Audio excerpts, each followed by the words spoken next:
Hey, what's up? It is the Political Brown Kid here. And I just have a few questions that I'm going to pose to the women out there, and maybe I can get some responses. Maybe someone will respond right here in the video. But here's just a few questions that I have. One question is, like, why is it that, and this is a question I'm pretty sure most women have already heard 1,000 times, but I'm just wondering, like, why is it that women wait until they're in their mid 40s after they've gotten, their degrees and I guess hit their professional accolades, and they wait until they've done all of these academic and professional achievements before they start wanting to actually have a family, and they wait until they're in their 40s because I'm encountering a lot of women that are in their 40s that now they're talking about they're dating with intention and they want marriage and a kid. And I'm like, you want a kid in your 40s? Wow. You'd be in your 60s or, late 50s when the kid is still a teenager. So I want to know, why is that? I'm very smart and I'm very modern. That's all you need to know about me. The second thing I want to know is, why are women highly selective, being highly selective with, men, regardless of how these women look? And the reason why I ask that is because, I see a lot of women, they're online and they'll say things like, first, before you even think about contacting me, look at me and look at you. If you don't think I would talk to you on the street, why would you reach out here? And it's kind of like, well, how would I know? Especially if I'm looking at a woman who just, to me, looks like, average attractiveness. And there's nothing wrong with being average attractiveness. But, it's just all of these shots and demands that women are taking at men.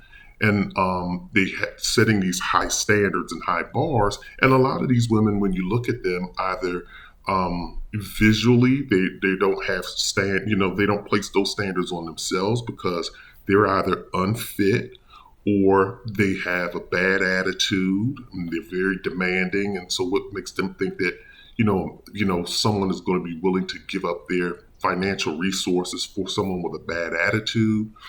Or they're just, they have other kind of issues in their life. Financially, they have a lot of debt. And so they think that men want to come on and assume that. So I just kind of want to know, why are women being that highly selective when they know that their life isn't perfect? I'm very smart and I'm very modern. That's all you need to know about me.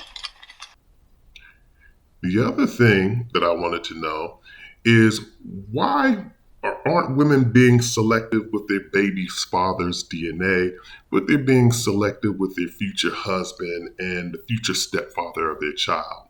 So what I mean by that is this. I've encountered, like, a few times online, just in the dating world and even in videos that I've seen online, like with these shows, Kendra G's show, you'll see a lot of women, they're communicating now that they want a specific man that meets these, like, they have a plethora of criteria that they want the man to meet.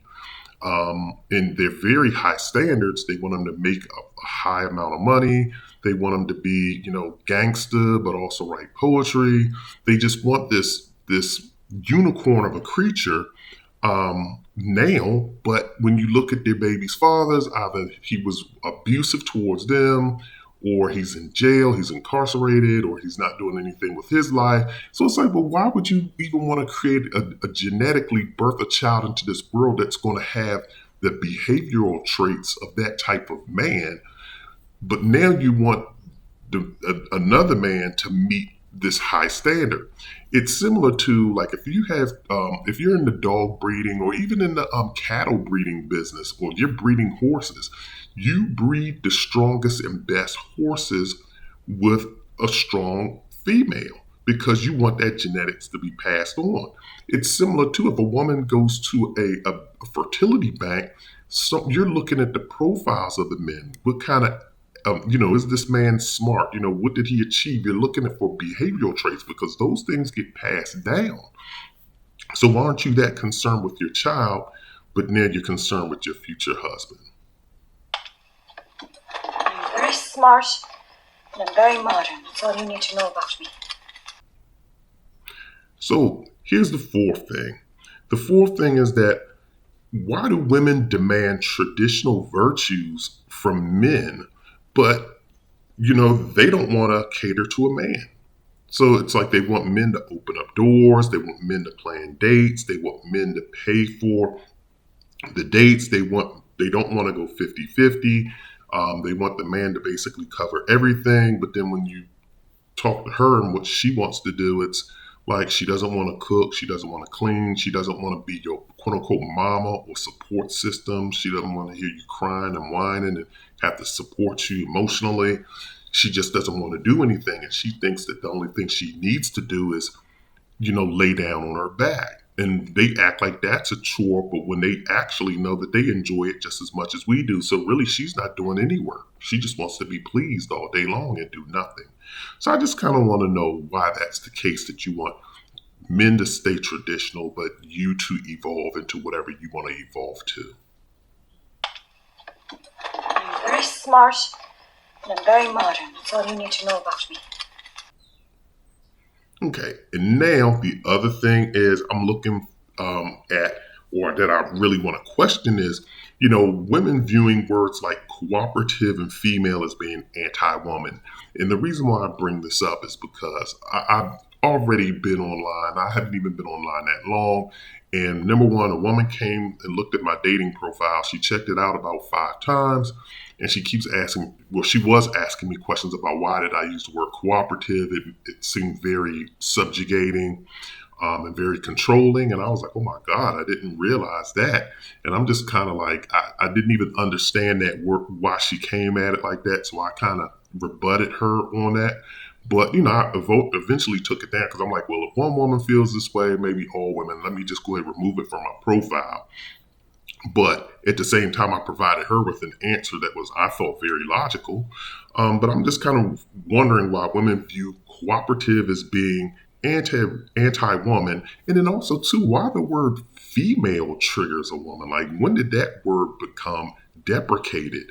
So I'm just trying to figure these two things out, and this is why I say society is just kind of spiraling out of control, because I think everything is just becoming offensive to everyone. I'm very smart and I'm very modern. That's all you need to know about me.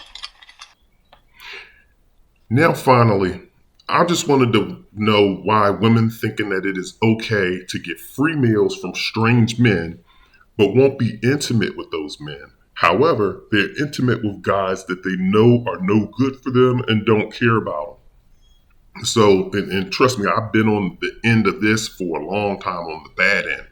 So, women, they're okay and they feel definitely comfortable dropping, meeting you in a, parking lot and jumping in your car to drive to, a particular restaurant or a particular event, whether it's bowling or whether it's this, that, or the third. They're very comfortable doing that. But as soon as you start talking about coming on over to the crib, coming and just hanging out, chilling and just lounging, they're like, they don't feel comfortable doing that.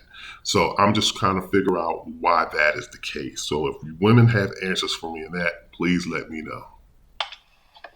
I'm very smart and I'm very modern. That's all you need to know about me. And that is really all that I have. Definitely leave comments in the comment section and also hit the like and subscribe button. Once again, this is the Political Brown Kid. I'm out of here.